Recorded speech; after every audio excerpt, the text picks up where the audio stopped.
President Donald Trump has expressed growing frustration with his daily coronavirus-related press conferences, calling them not worth the time and effort. Saturday.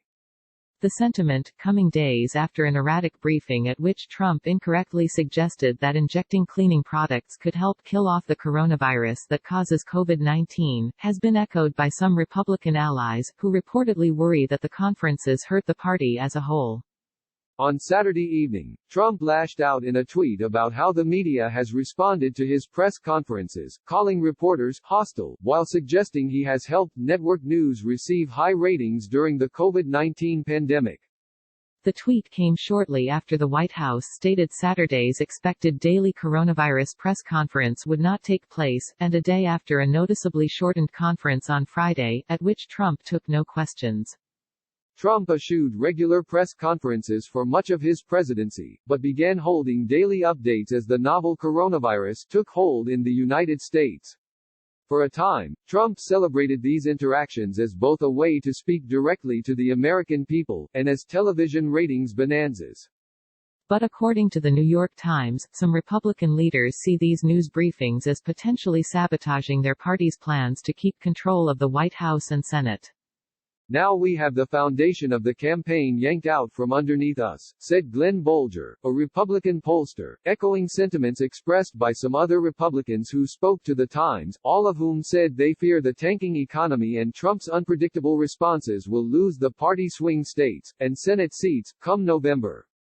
These concerns came to the fore after remarks Trump made at his Thursday briefing went viral. Speaking off the cuff, Trump suggested that household disinfectants, the kind used to remove the virus from hard surfaces, could be injected into infected bodies to fight the coronavirus from within. He likewise promoted sunlight as a potential miracle cure, due to its ultraviolet rays.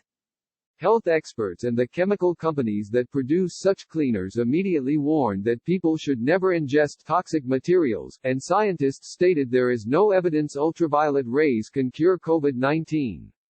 Trump later said he had been speaking sarcastically, while White House Press Secretary Kayleigh McEnany said the comments had been taken out of context. It remains to be seen whether Trump will resume regular press briefings.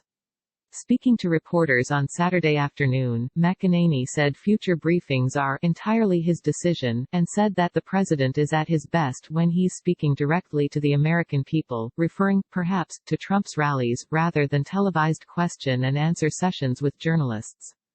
Trump's current frustration with the conferences, notably that they are not worth the time, echoes critiques from his opponents. As Vox's Zishan Alim has written, these critics argued the frequent misinformation that Trump relayed at these briefings, such as whether the outbreak will get worse and how long social distancing guidelines will remain in effect, made them of little use to the public. And these concerns eventually led to discussions in the media about whether to stop broadcasting them live. Trump responded to these considerations in late March, by comparing his press conferences to other major television events, like Monday Night Football. As Alim points out, the president's response at that time discounted the reason people tune into such briefings during a pandemic, not to see the president, but because they want to keep up to date on coronavirus and the U.S.'s policies on it. As Vox's Matt Iglesias has written, Trump critics broadly opposed live broadcasts of Trump's briefings because they believed that they served as ersatz rallies held for political purposes rather than bona fide attempts to inform the public.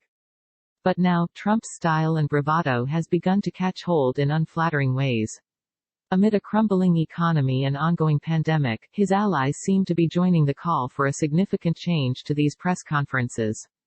Support Vox's explanatory journalism. Every day at Vox, we aim to answer your most important questions and provide you, and our audience around the world, with information that has the power to save lives. Our mission has never been more vital than it is in this moment, to empower you through understanding. Vox's work is reaching more people than ever, but our distinctive brand of explanatory journalism takes resources, particularly during a pandemic and an economic downturn. Your financial contribution will not constitute a donation, but it will enable our staff to continue to offer free articles, videos, and podcasts at the quality and volume that this moment requires. Please consider making a contribution to Vox today.